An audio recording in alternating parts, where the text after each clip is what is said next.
Hi, so I thought I'd do a little video, another one about the twin flame journey. Again, just some observations, just some thoughts about the journey. It's going to kind of pertain to love generally anyway, to some extent. But I think especially about the nature of the twin flame connection, because it can be such an intense connection. And I wanted to make a video because it seems amongst the collective at the moment, there's quite a few people going through very similar circumstances. The twin flame connection, anyway, is a very difficult dance, and an awful lot of people give up really soon, decide to cut off their potential person and sort of place the blame entirely upon them and move on. And it seems at the moment that there's a lot of women out there doing this with the divine masculine, with the male twin flame. And it can be understandable, of course it can. Obviously, if there's any deep toxicity, if there's serious problems, if there's narcissism, then yes, that would be the best thing to do. But it feels like there's an awful lot of people placing the entire blame upon the sort of intended person, the potential twin flame. And I think that's potentially missing the point. And then there's strategizing to try to win them back and things like this as well. There's at least one person out there who makes videos about how to sort of win them round and things like this. And I think that's missing the point as well. So I thought I'd just make a little video about it. So there are so many people out there at the moment. They're in a state of turmoil on the twin flame journey because it can be such a difficult journey. And there's usually a runner-chaser dynamic, and it's called the runner-chaser. It doesn't necessarily mean one person is running towards and one person is legging it, but it tends to mean that one person is more receptive and open while the other person is rejecting the connection, because the connection can feel very overwhelming at times. And so it seems there's a sort of contingent of people at the moment who have a twin flame partner, the male, who's an avoidant. And an awful lot of the women are absolutely laying the blame at the feet of the male and just going, well, I give up.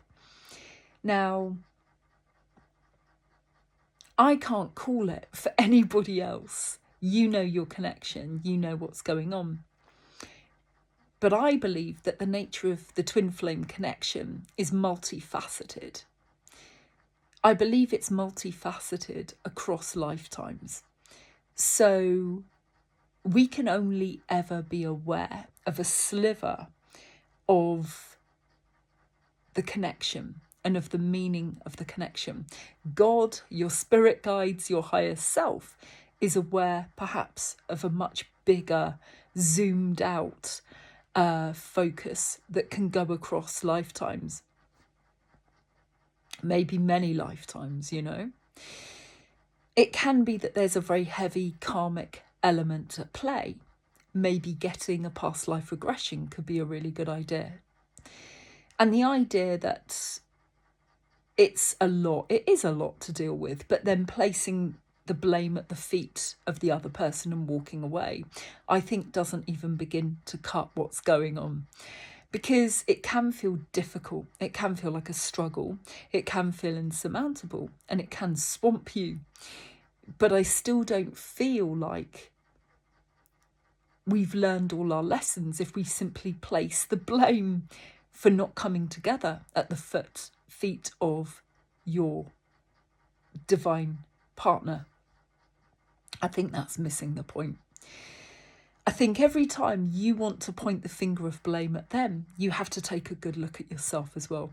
For example, the avoidant is often paired with an anxious person, someone who has an anxious attachment style. It's a really common pairing. And so rather than seeking to blame them, take a look at yourself, because someone with an anxious attachment style, that also stems from childhood.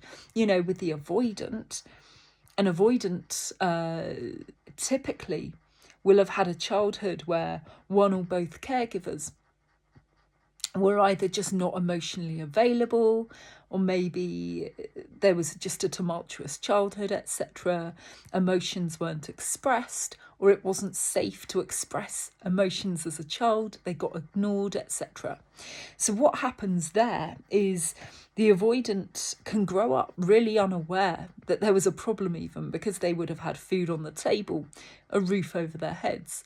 They had their other needs met.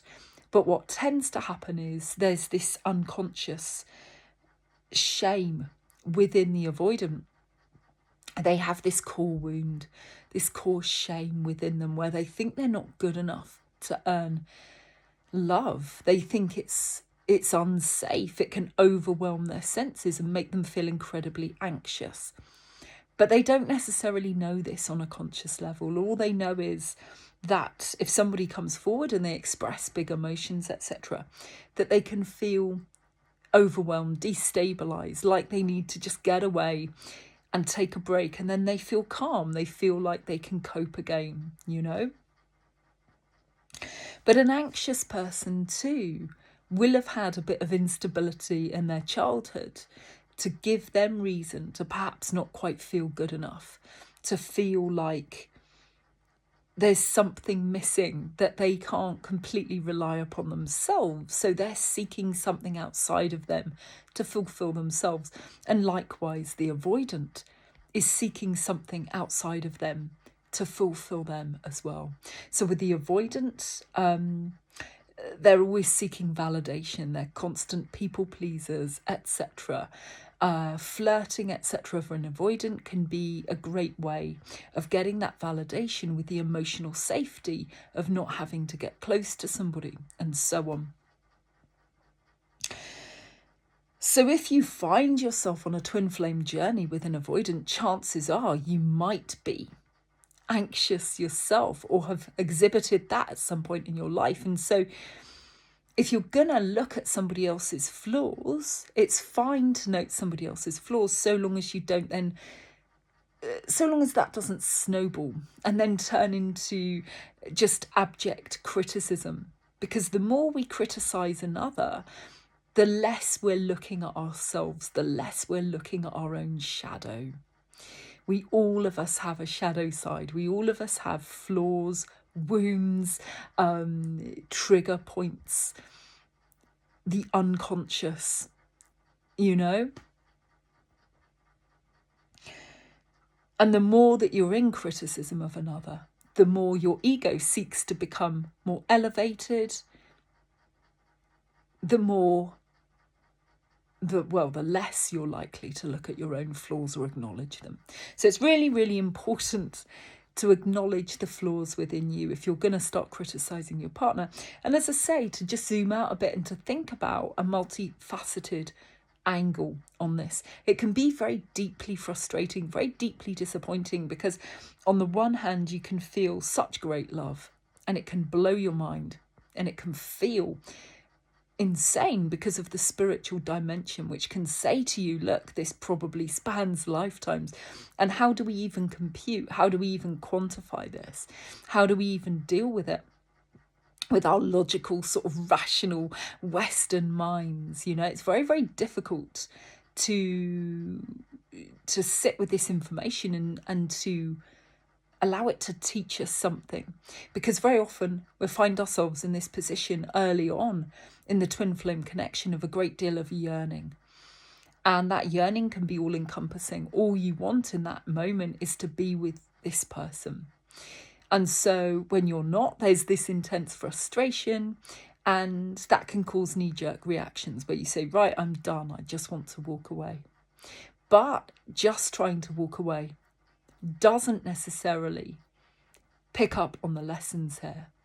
And this is where I just want to be careful and add a caveat as well. As I say, if there's any abuse, if there's any real darkness to this connection, if you suspect you're in danger or God knows what else, then yes, get out, shut the door, block and run away, of course. But if that isn't the case, then it's as well to try to learn from it, but only when you're strong enough. And that's another caveat. Because it's so overwhelming, if you give to this connection even a little, you can find yourself emotionally drained on a level that you've never known. So it's really, really important to nourish and cherish yourself. And this is why tarot readers will say again and again, come back to yourself. Pour your energy back into yourself. If they're not giving to the connection as well, and you're just giving to it, and it's not being met, it's not being reciprocated, it's kind of a life-saving measure to give to yourself, to just come back to yourself. You can't lose this connection on the spiritual. If they're your true twin flame, you can't lose them on the spiritual. And it might be that you'll get together in the 3D one day, and it might be that you won't. And at some point, coming to terms with that is possibly part of the journey as well. But I think if you were in an anxious person, and if you were seeking validation through this person and others in your life, then part of the lessons for you to learn are to be able to nourish and cherish yourself, to have such self-worth that you stop grasping and needing another to validate you, to find that you can stand on your own 2 feet, to find that you can nourish, cherish yourself, appreciate yourself. I'm not talking about grandiosity or narcissism here. I'm just talking about knowing your worth, as you would know the worth of a very good friend. And you wouldn't allow a very good friend, if you could jolly well help it, to keep throwing themselves at a person that wasn't reciprocating. And so you too, part of your lesson could well be to stop giving to a connection that isn't giving back, to come back, learn your self-worth, empower yourself, Many people will chase out of fear of losing the connection. You can't lose it. And if you do, was it ever meant for you anyway? Ultimately, the most important thing here is self-worth. And I'm not talking about foolish pride either. I'm talking about just having that measure of self-worth, which tells you very clearly that you are worthy of respect, love, mutual consideration. You're worthy of these things. And if someone cannot give you that, there is nothing more that you can do for this person. You can't fix them either. I think as well, because the twin flame connection, we tend to think of it as literally a soul divided into 2 bodies, although these 2 entities are entirely separate beings. But some people can feel almost responsible for their intended partner, their twin flame. And I think it's as well to realise, no, you are not. No, you are not at all. They are responsible for them. And if you have woken up to the connection, if you've woken up spiritually, and you're like, but I can see past lives with this person, and we have this telepathic connection, and we visit each other on the astral plane, but they can't see it, and it can feel terribly frustrating. If they can't see it, you have to walk away. If they can't see it, or they don't see what you see, you have to walk away. You have to give them that distance. You have to allow that they're not going to see it. And you have to trust that this is happening the way it is for a reason. And as I say, this is where the multifaceted aspect comes in, and the karmic elements. Because if this has spanned lifetimes and it's unfolding this way, there's a reason. You don't know what that reason is, but it really asks you to trust. Trust in God, trust in the universe. You're learning and growing, and that's tremendous. And it can be very painful to learn and to grow, in this way. To get to a point where you can still hold love for this other person, but where you don't seek their validation. Where if they were to come forward, you would say, that's great. Have you changed? Have you learned to start to heal your inner child wounds, Do you understand that perhaps you're a bit avoidant and so on? So there's just all sorts of elements to consider here. There's approaching it with that degree of humility to recognise that, yes, while they might be a bit broken and they might be a bit avoidant and they might not realise, but if you do realise, if you do have that self-awareness, that you realise your flaws, where you haven't behaved well over your life, where you have been a bit broken and a bit lost at times, where you've had some failings and all the rest of it. And if you're having any spiritual awakenings, well, isn't that amazing? You've got that self-awareness. God, your spirit guides, whatever guidance you have, has got you to this point where you're having these awakening experiences, these spiritual awakenings, and the self-realization and the self-awareness and the humility to actually be able to look inside at your own inner demons and to be able to stop talking about them and dealing with them and awakening to them and so on and so forth. Isn't that amazing? Your guidance team got you to this point. You have to trust that their guidance team will get them to that point as and when is necessary. It doesn't have to fit with your time frame. You want it to happen now because you're in love with them. You love them, you know. So this is where you have to disentangle your own want for the situation to play out a particular way and an overarching, objective, healthy desire to see the other person learn and grow, but to know and to trust in the same God that has got you where you are, to trust that they will learn and grow too. If they're on a twin flame journey, then they're being looked after as well. It ain't just you. You know, you're not the lone special little flower here. And they're going to get where they need to go one way or the other. And that may not be in accordance with what you want. And it may not be that your paths are meant to go the same way. Part of the twin flame journey seems to serve as a huge catalyst for growth. And it can be growth to expand physically, as in locations, as in geographical location. It could be to move to different areas, or to expand mentally, to learn a whole new course or do something very different. It can be an invitation to go within and look at ourselves in a very, difficult way sometimes, to look at core childhood wounds, to look at that which sometimes we have buried. Avoidants are very good apparently at just becoming workaholics, being busy, but they won't do the one thing that could really help them, which is just to look within and go within. But it isn't up to you to dictate that to another. And you must realise this. It's very easy to want to dismiss them and go, oh my God, they're hard work and so on and so forth. Yeah, they can be. Are you as well, though? Can you be as well at times? And equally, bring yourself back to that point of compassion. When you get to a point that you feel like you're breaking, your patience is breaking, you might be breaking. But just try to come back to that compassion point and recognise that they're symptoms of avoidance, if they are indeed avoidant, will stem from a difficult childhood, a really difficult childhood. They're not trying to use that as an excuse. They genuinely don't know, more than likely. And so at some point,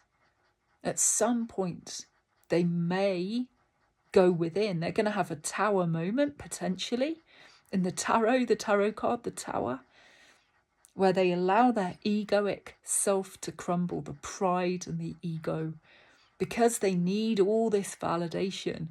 Chances are they prop up their ego quite a lot with material things, maybe with job titles, with the validation of other people and so on and so forth. And because they don't have a stable, coherent second sense of who they are, recognition of the lovely human that is there. They're constantly seeking this validation in other people. And so having that compassion is so important, so important. And being able to forgive them, being able to forgive is part of the journey, being able to forgive them, being able to forgive yourself, and coming back to this sense that it's bigger than both of you. It's bigger than that which our human minds can comprehend.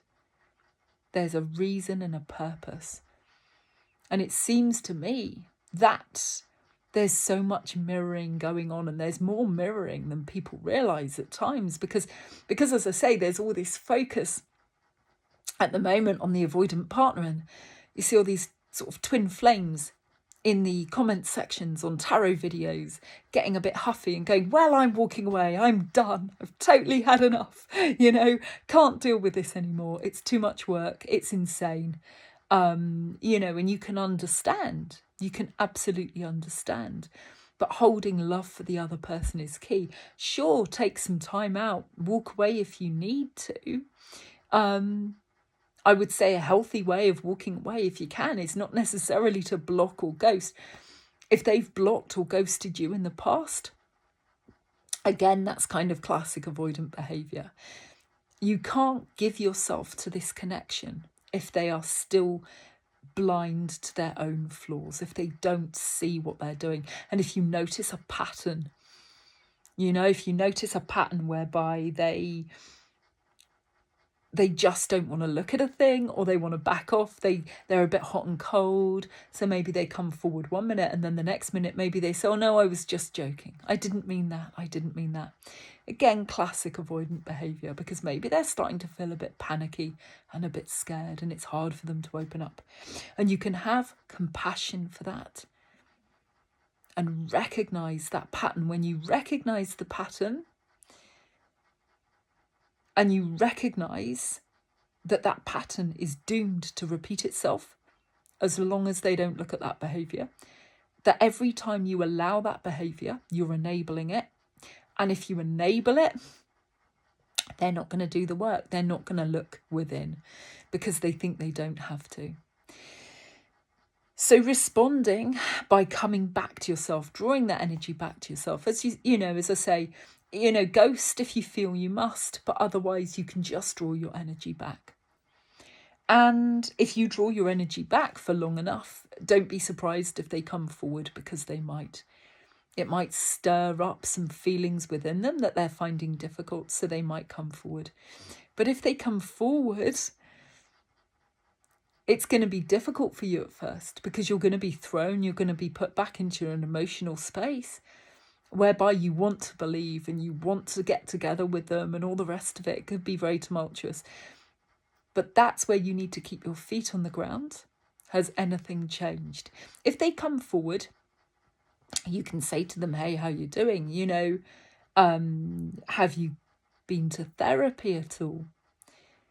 You could say to them, I think you might be an avoidant, and I think I might be anxious. And I think we've been in this dance for a while. And I think we both might need to have a little bit of time to just recognise this pattern and to understand that although at best an avoidant and an anxious person could potentially be complementary to each other, but at worst they're just going to trigger each other's fears and insecurities, because both require a little bit of validation. The more quiet the avoidant, the more the anxious person starts to worry and feel more needy. And the more that they do that, the more they're going to reach out to the avoidant, which is going to push the avoidant even further away, and so on and so forth. The anxious person needs to learn to anchor themselves in a place of Zen-like calm to validate themselves enough to know that the connection is valid, regardless of what's going on the surface, and to have faith in that. And the avoidant needs to come to a place of calm and realise that the connection is real, that they are worthy of it, that there's nothing they have to do to prove that. But if they want to actualize it in the 3D, they're going to need to do a little bit of inner work. And to come forward and to simply communicate with you and to talk to you a bit and to open up, you know. Part of the tragedy of the connection, perhaps, is the walls that the avoidant can build around themselves. You know, they can build a tower around themselves, but not just a tower. Around the tower, there's this very thorny forest, like something you might find in a fairy tale or a, you know, Greek myth or something. Absolute just thick briars. But the thick briars are literally their own neurons and their own brain wiring. And they've built a mental prison in which they reside, but they don't know it. And that's part of the tragedy of it, because likely the other person can see this. There's nothing you can do about it, you know? But it's also entirely possible that they might see something in you that you're not able to see. And as I say, I think it's always really important to not be too focused on what you see. It's good to note it. It's good to note it, because to start to have the language of a bit of psychology, you know, a bit of armchair psychology is helpful. To start to have these terms, avoidant or anxious, etc., it gives you a framework within which to work. And that's golden. You know, if you go into a partnership with somebody and there's clearly issues on both sides, but you don't really understand those issues, you're never going to get to the bottom of it. And you're always going to have a problematic connection. So if you've learned these terms and you're pretty confident that's what's going on, you can always have a chat to them about it. But it's one of those things, you can't just bring it up out of the blue. If they come forward, you can say to them, you can say all sorts of things to them that try to uplift the connection or try to offer something of comfort, you know, not merely for comfort's sake, but because you genuinely care about their well-being. So if they were to come forward, say, and you think, well, nothing's changed, you can say that to them. You can say, I think there's a chance you might be an avoidant. And I think I might be quite anxious, and I think we've triggered each other in the past and so on. And I feel like there's too much inconsistency at the moment. I don't know that we'd be very good for each other right now in terms of having a relationship in the 3D. But you can say to them, you'll always love them. You'll always be there for a friend, as a friend if needs be. Maybe in another year, who knows? Maybe in another few years, who knows, you know? It's almost like a job interview on both sides, you know, there's this element of it. Not to strip away the romance and the fun of the thing, but a twin flame isn't really about romance. It can encompass romance, sure, but it's about the work and the nitty gritty as well, because it will throw up these shadow elements. Some relationships allow you to hide a little in the shadow of your own self. And some require you to go inside, pull out your inner demons and put them into the sunlight and see what happens. And I think the twin flame connection is that. It demands nothing less. It is a catalyst for growth. You can come together ungrown, unhealed, but then you're circling the drain, the pair of you, because all you're going to do is trigger each other's insecurities until the relationship dies. You know, relationships aren't self-sustaining. They need food and sustenance. They need words of care and consideration. They need noticing the small things, being there for your partner, being a friend, as well as a lover, respect and compassion and care. And these are the things that water the connection, that nurture the connection. And if one person is shrouded in darkness, but the other is not, then there's a mismatch and an imbalance, and you can't lift this person out of the darkness. They can drag you into it though. You know, you can't lift them out of it. They have to have an epiphany moment. That has to happen to them. You can't instigate that. You can't. With the best will in the world, you might want to so much, but it isn't your job and you can't do it. You know, you can say to them, if you were to come forward, if we were to try, you'd really want them to start to be in therapy or some similar thing. Maybe to try alternative healings as well, and all sorts of things. So they just have that understanding of their inner wounds to try to take countermeasures. So instead of just fleeing when they get scared, if they can actually communicate with you and say, oh my God, I'm feeling so overwhelmed right now. This is really triggering for me. I just need to take 24 hours. Is that okay? And you'll presumably say, yes, that's fine. Thank you for letting me know. It gives you the peace and the calm of knowing what's going on. It gives them that breathing room to go away and think about it.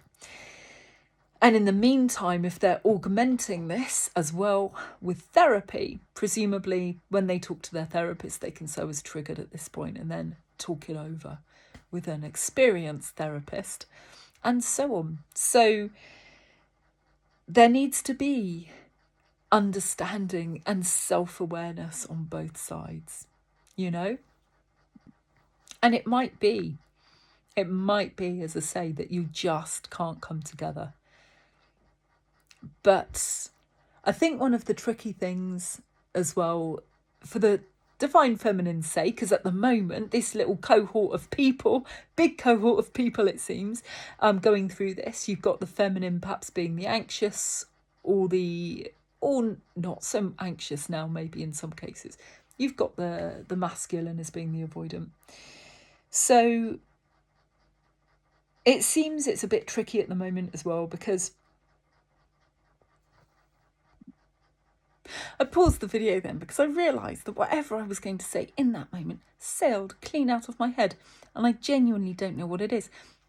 Maybe it'll come back to me in a few minutes, but let's assume it isn't going to.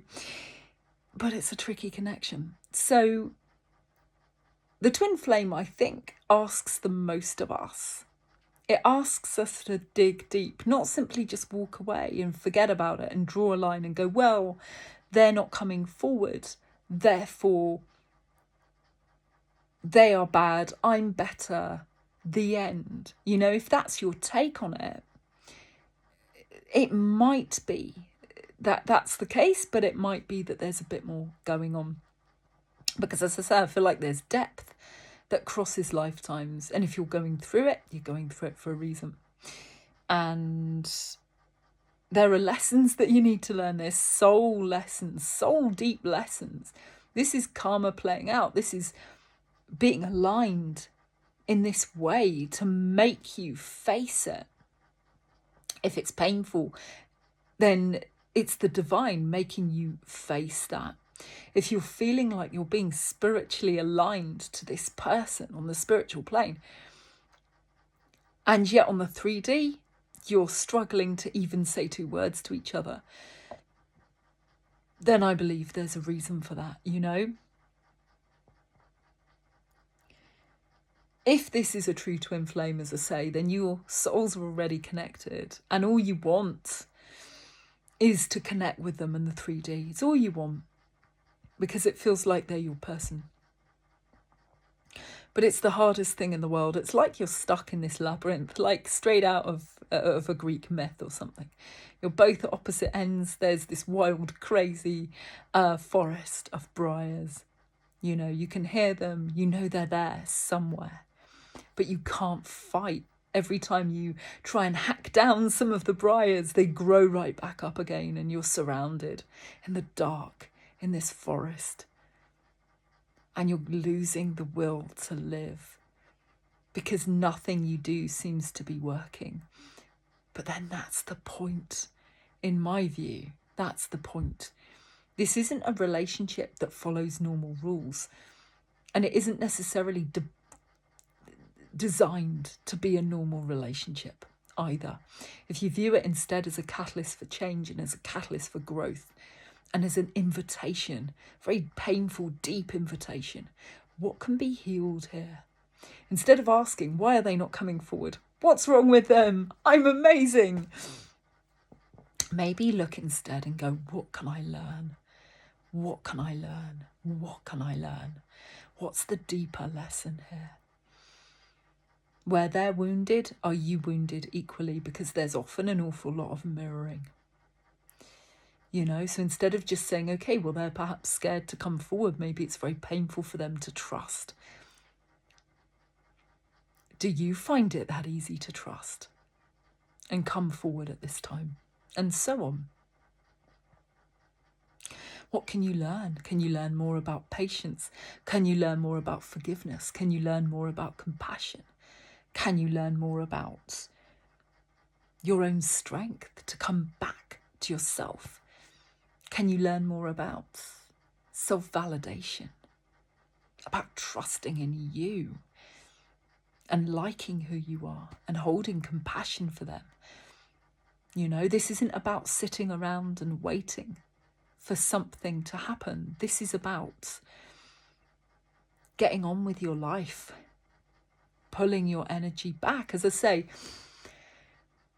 I don't exaggerate when I say it's a life-saving measure to pull your energy back to yourself if you're giving to a connection that's depleting you. Because when it's as powerful as this, there's nowhere else to go. You don't want to drown. You want to swim, you know? So you have to give to yourself. Pour back into yourself. What creative hobbies do you have? Do those. What's your purpose on this planet? Do that. Find your song and sing it, because that's part of this as well. That's part of this whole thing too. You're activating each other on many different levels potentially. You're here for a divine purpose. You're not just supposed to sit around and wait and hope. You're supposed to find yourself. Find out who you are on a really deep level so you can sustain that in the dark. You can sustain that in the good times, but also in the darkness. And them too. You know, just as you have to find that self-validation, so too do they. They have to learn to stop seeking outside of them what can be found within. Trusting their inner voice, trusting themselves, realising who they are on quite a deep core level, you know. And quite often this is a societal problem as well. People who are very effective in the world, in the material world, who hold down good jobs, who are beetling about in the world and there for other people and all the rest of it, have very little time to go within and do any self-reflection. And so it could be that they're very successful materially, but they've got a very poor spiritual insight or quite a low emotional quotient, for example. They might find it difficult to express emotion. And part of the reason for that could be that it feels a bit painful to do it. It's a bit difficult to do it. It asks a lot of them, you know. So holding that compassion is key, not trying to push for an outcome that you want. Letting go of personal want is key as well.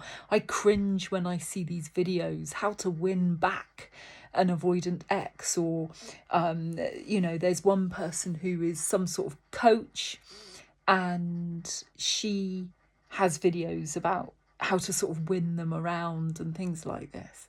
And I think, no, that isn't the point. You know, some people make videos about it saying, oh, you know, they've been able to win back an avoidant partner and they're still together. And in a time of need, in a time of great desperation or yearning, because a twin flame journey will encompass such yearning, you still have to learn how to detach. This isn't about what you want. Not in that way. This isn't about trying to win somebody around. Not like that. Not at all. If you think you have to come up with tactics and a strategy, you've already lost, because you've missed the entire point as well. If you're trying to strategize to win somebody over, you've lost. If you are watching videos as to how to win someone around, you're giving away your personal power and you've lost. The power is within you. You know, as the feminine, if you've got a partner who's avoidant and they're dancing away from you, dance away from them and dance right back to yourself and hold your ground. Know your worth. If they cannot come forward, you can wish them love at a distance, get on with your life and find somebody who will give you that mutual love that you need. That's fine. And the same with the avoidant partner. If they're trying to control the outcome, they're trying to strategize and control and minimize their feelings because they're scared of becoming lost in it all and engulfed. But maybe it's backfired because they couldn't come forward and say how they felt. But if you're doing all of that, you're in your ego, you're in your mind, you're not in your heart. This connection requires heartfelt truths, not ego. If you're in your ego trying to strategize, you've already lost. The twin flame journey is a journey to be undertaken in the moonlight, maybe on Neptune. You know, it doesn't play by normal earth rules as we know them. It won't respond well to that if you try to control it or dance away. If you try to strategize, it will dance away. Watch all these videos as to how to win a partner over. You've lost your personal power. You know, because you've got the blueprint, you're literally part of each other. You haven't lost each other and you can never truly lose each other. So trying to win someone round to somebody else's strategy is never going to fly. You hold the key. Just by being your authentic self is the song that will call them home. Just by being able to be vulnerable and open and honest is the song that will call them home. And if it doesn't call them home, that's okay too, because that isn't why you're doing this. You're being out there and open and honest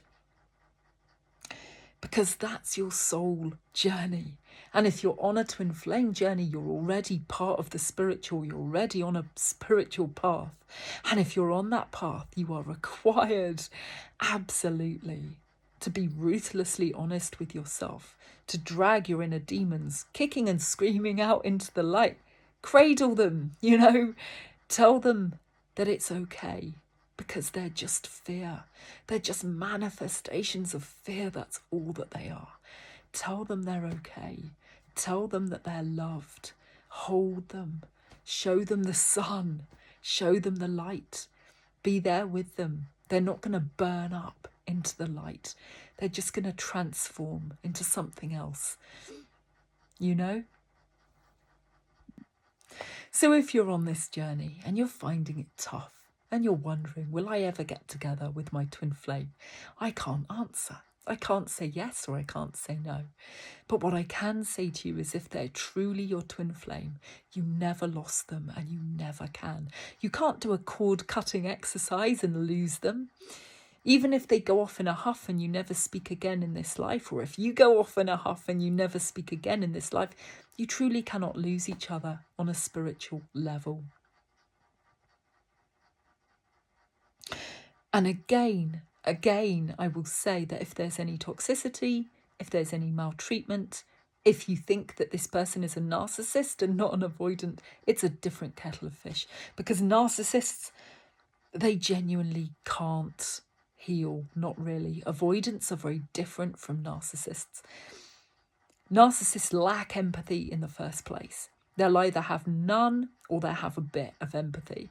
Whereas an avoidant is a different kettle of fish. An avoidant can display quite selfish behaviour because they're always looking for validation of themselves and they're always overwhelmed, so they're dancing away as well. They can't give emotionally because it drains them, you know?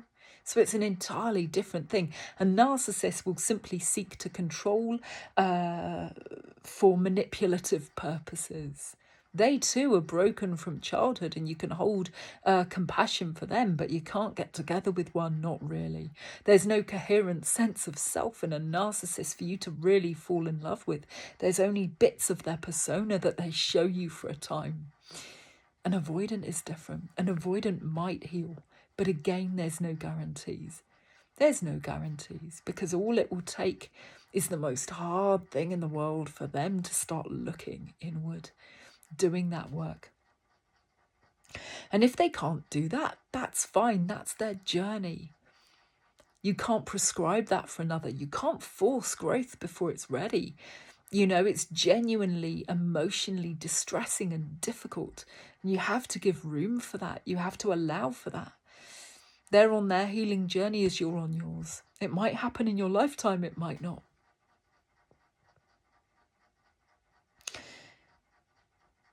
You know, so there are so many facets to this.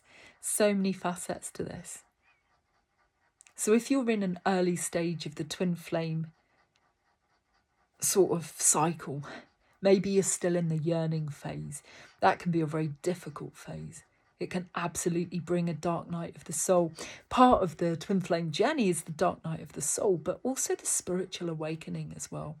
Because the dark night of the soul is the crumbling of the dream of the two of you. It's a crumbling of the sense of self, a crumbling of the persona. And the only place left to go is God, is to go within, is to find that strength from God, you know. And all of this kind of happens to you if you allow it to happen, if you allow the crumbling tower moment and then allow yourself to go through that. But you'll know if you've been through that it's heartbreaking. If you didn't have that spiritual awareness, it could destroy, if not careful, completely, you know. So it's vital, if you're going through difficult times, that you seek help. Friends, family, counsellors, all of it. And it's vital, if you can, that you find that spiritual centre, you know. And either that will happen for you because of this journey. It's kind of like a conveyor belt. The journey is happening through you. At times, you can feel like there's a very supernatural element to it. It can feel spooky. With the synchronicities, maybe telepathy, you know, it can feel spooky. It's kind of beautiful, but it can be also devastating at the same time.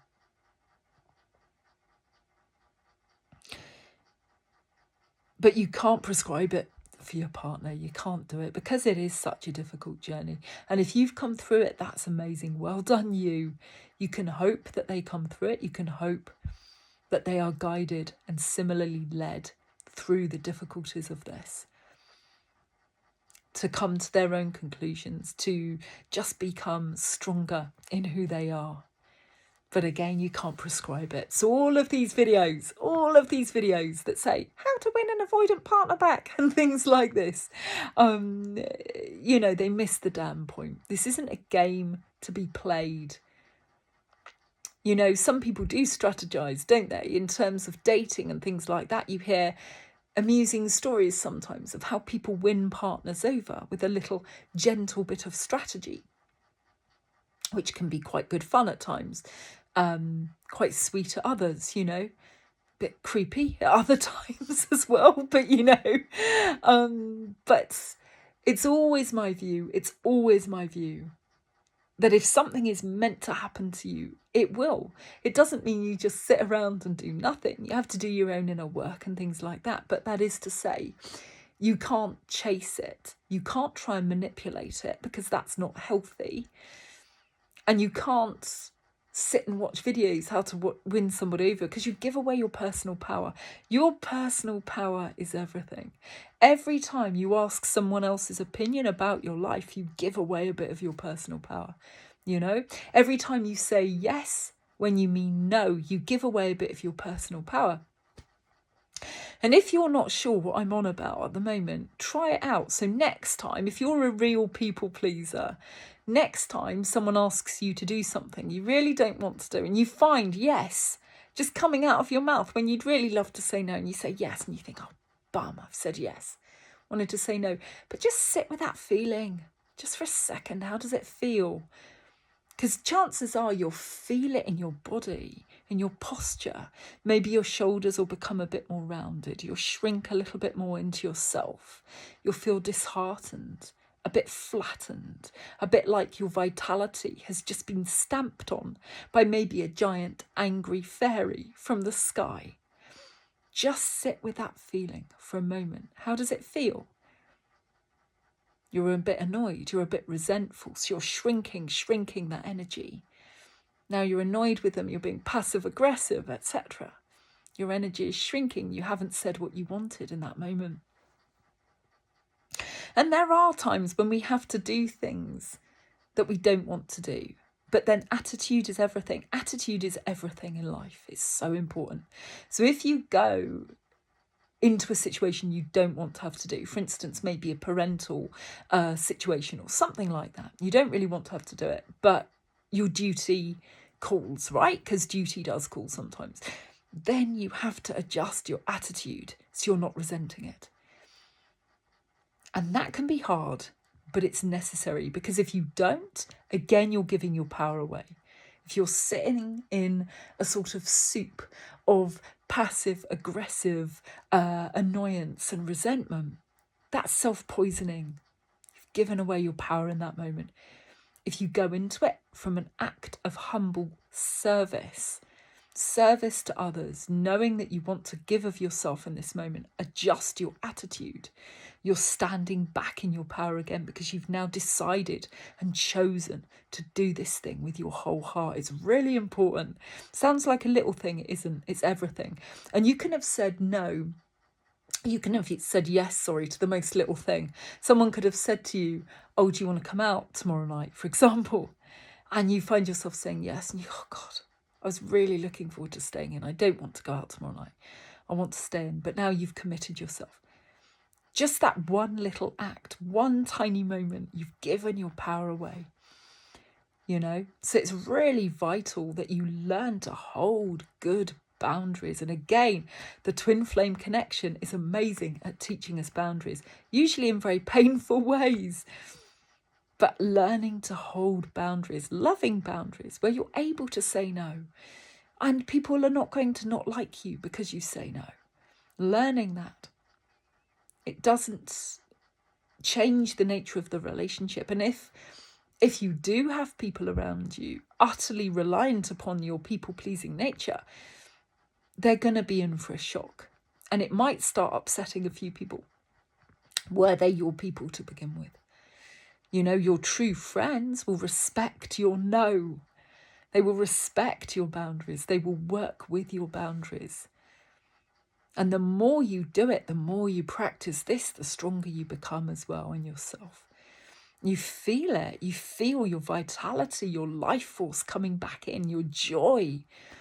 One of the biggest joy stealers is saying no, saying yes when you mean no. Because you're pleasing others, but you're not pleasing yourself. And if you do it enough times and you follow a pattern, you forget what pleasing yourself looked like. You forget how to nourish yourself, take care of yourself. What do you like to do? You forget about it. You think it isn't very important. It's really important. You cannot truly give to another if you're not nourishing yourself. You can nourish yourself through whatever means are necessary. Dance, music, poetry, painting, silly activities that are joyful, light. The things that are not quantifiable necessarily, but things that give you joy. Standing outside barefoot in the middle of your garden on a moonlit night. If you live in a dark skies area, it's magic.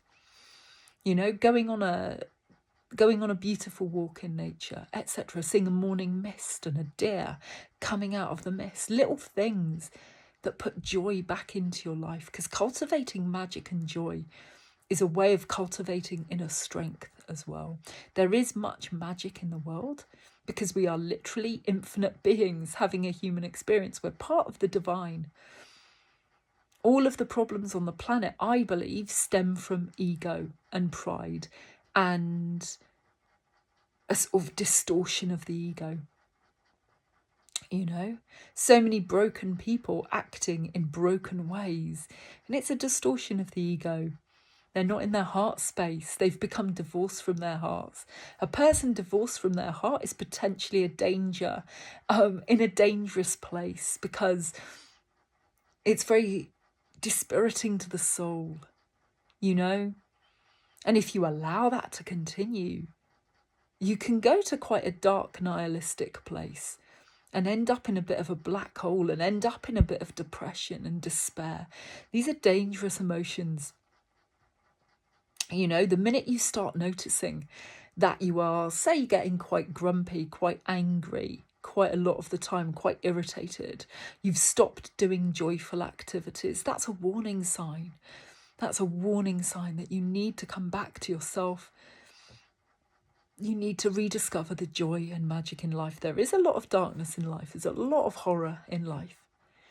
But there's a lot of beauty too. We're not here to exist in the horror of it all. You know, we're here to somehow bring light to the dark and cultivate that light. And it has to start within, So that was a bit of a detour, but it's very important too for the twin flame journey, because having good boundaries is a part of it as well. And I think the twin flame journey, I think it sort of mirrors a lot of Jungian terminology and Jungian psychology, because it's about finding wholeness within, ultimately. You really want union with this person, but you're spiritually joined already. You know, when you find that union of opposites within, the yin and the yang, the masculine and the feminine, becoming more in balance within, the light and the dark, when you have that self-awareness, you start to really tread a more enlightened path, a more spiritual path. Then your yearning for the other falls away to some degree. It doesn't mean you necessarily don't want to be with them anymore, but the yearning that wasn't really healthy anyway just changes. And then maybe you can come together in a bit more of a balanced way, a bit more compassion, seeing the other person as a human being, not just an object of desire, for example. You know, so I think there's so many facets to this. I think there's so much to learn.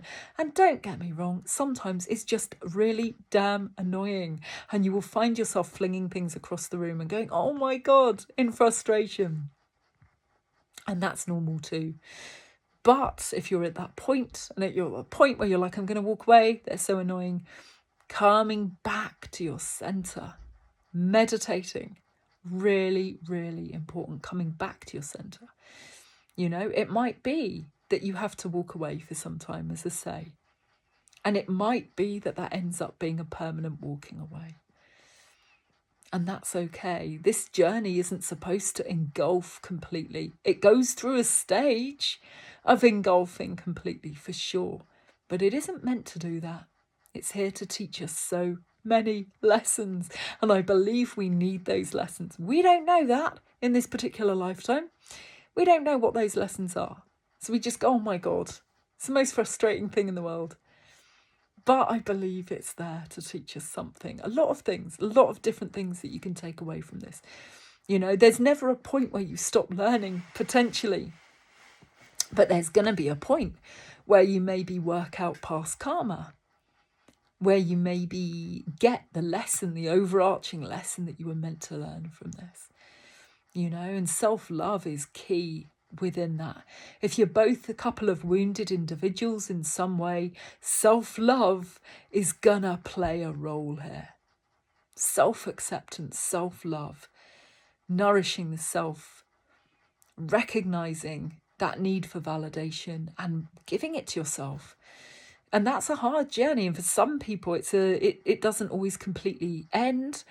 It's something you still have to work on sometimes. You can get a bit of criticism from someone and it can feel quite devastating, even as an adult, especially at this time of year, right? Because Christmas, sometimes our loved ones, our family, deliver the most devastating blows. Just an offhand sentence here, you know, a comment on us, on our achievements or lack thereof, perceived through their eyes, you know, how we look, what we're doing with our lives. And it can trigger childhood wounds like nothing else. You can be a 40-year-old adult, very successful in your life, going home for Christmas, finding yourself reduced to a 9-year-old child like that because of one sentence, one throwaway comment from a parent that can have you wanting to stomp off to your room, you know?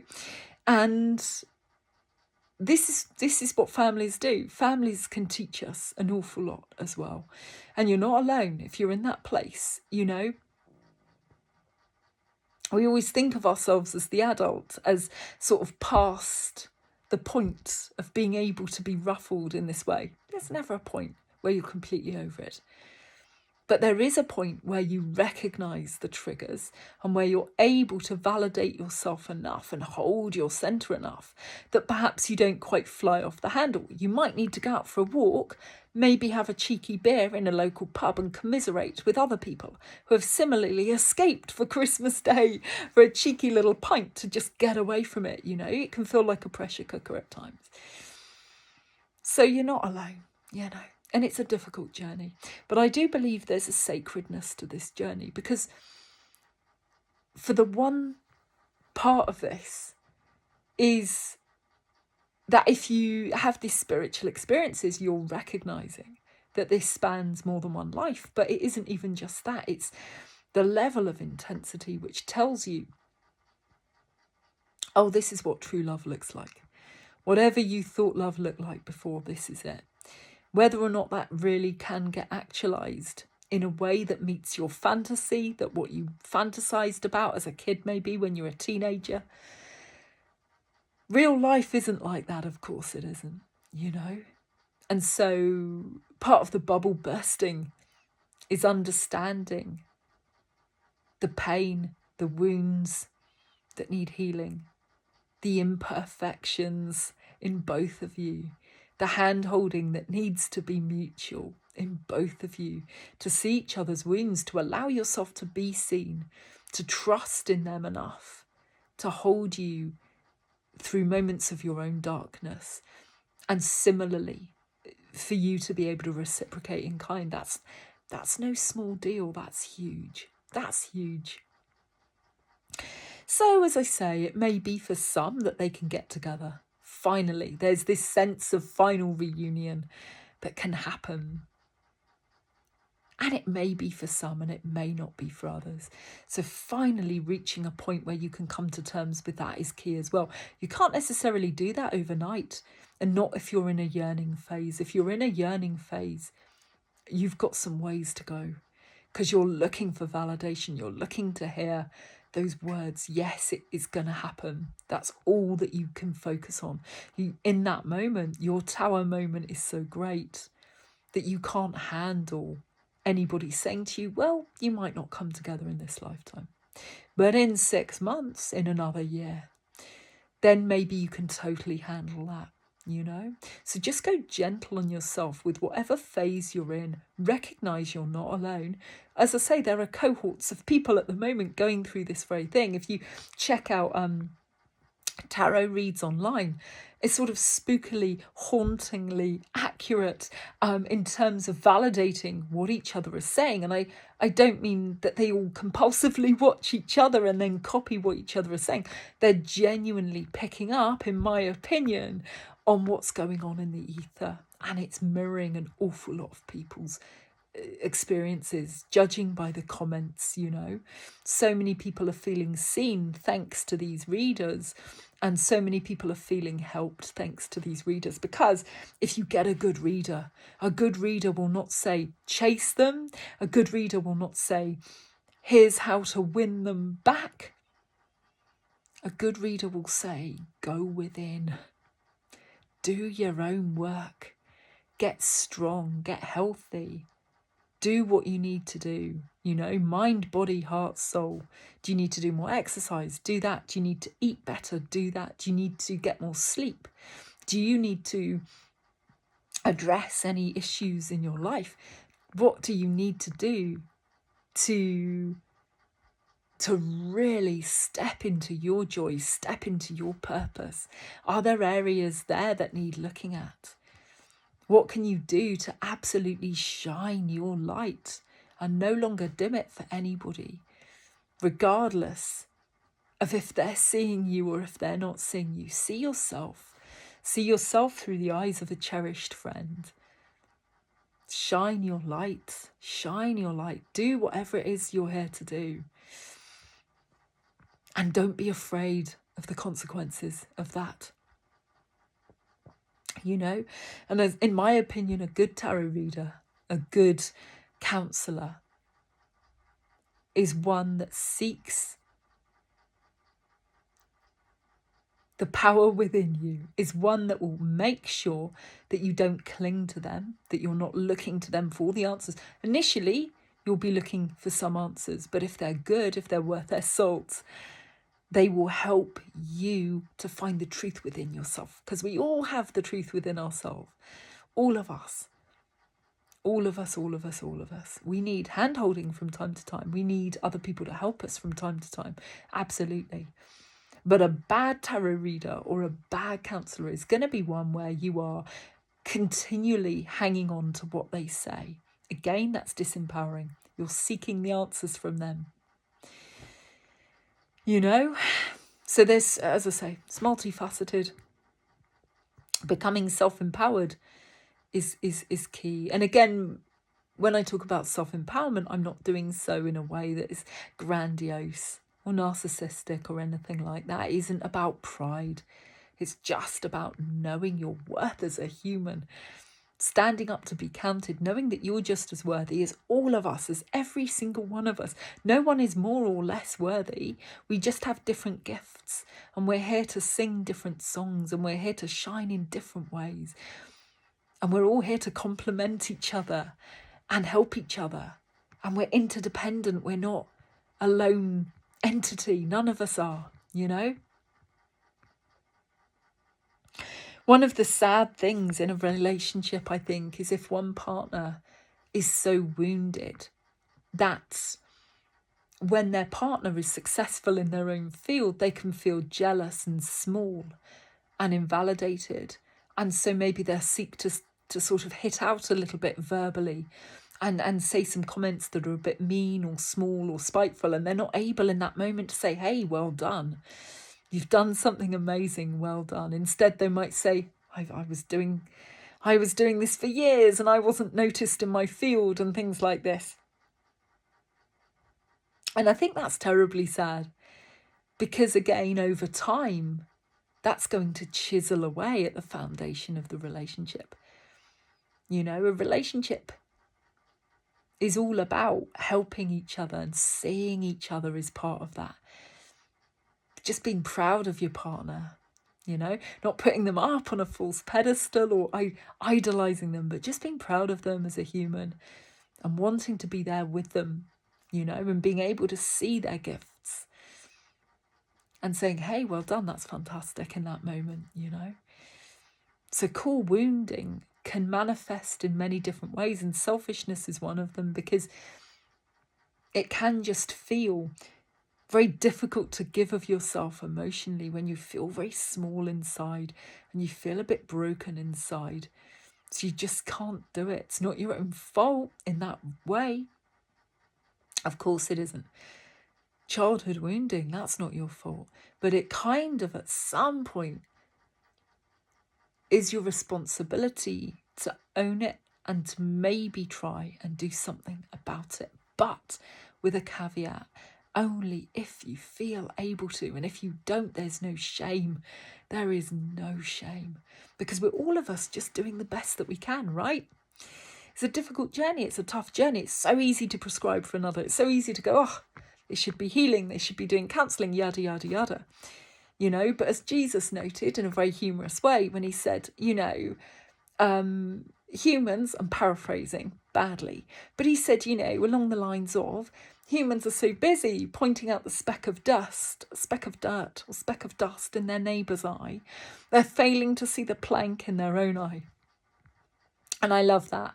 A local pastor recently talked about this and talked about the humour of this parable. And I thought, yeah, it's really humorous, isn't it? It's really fun. It points to a sense of humour. Jesus having a really good sense of humour because it's a hilarious image. But isn't it true? We do this all of the time. And again, that sort of speaks to the fallibility of the human brain, right? We think we're quite logical, rational creatures. We ain't. You know, our brains have many flaws, many problems, many sort of cognitive biases and things. And relying on your brain alone is not good. It's not healthy. You've got to be able to step into your heart. And when I talk about stepping into your heart, I don't mean stepping into the sort of capricious nature of emotion, fleeting emotion. I'm talking about the love, the constant love that is there within you, the compassion and empathy. We can cultivate these emotions. And the more we cultivate them, the more we grow them, the more we can step into them, and the more they will sustain us in times of difficulty as well. You know, I think if you learn to meditate when all is going well in your life, it will seek to hold you a little when it's very dark and difficult in life. You know? So it's just a really good practice as well if you can get into meditation. Because again, it's just a way of touching the divine. And that's so important. So important. So yeah, that's going to do it, I think. You're not alone. It's a difficult journey. It's one that may not culminate in what you yearn for.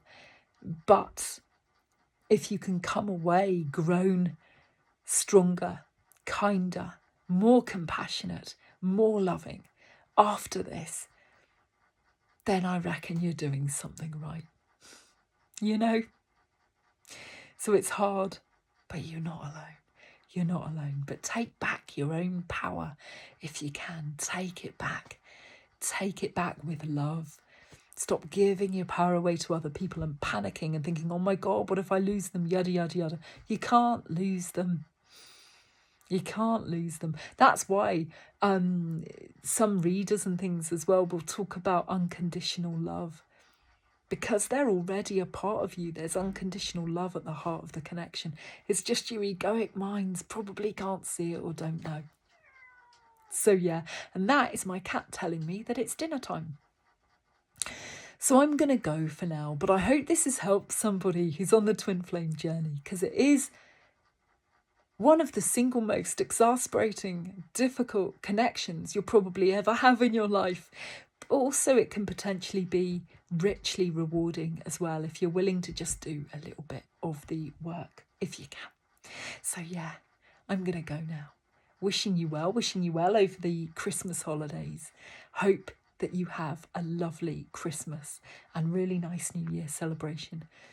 Hope that you're not finding it too difficult a journey if you think you're on the twin flame journey at the moment. Wishing you well, wishing you love. Take care. God bless.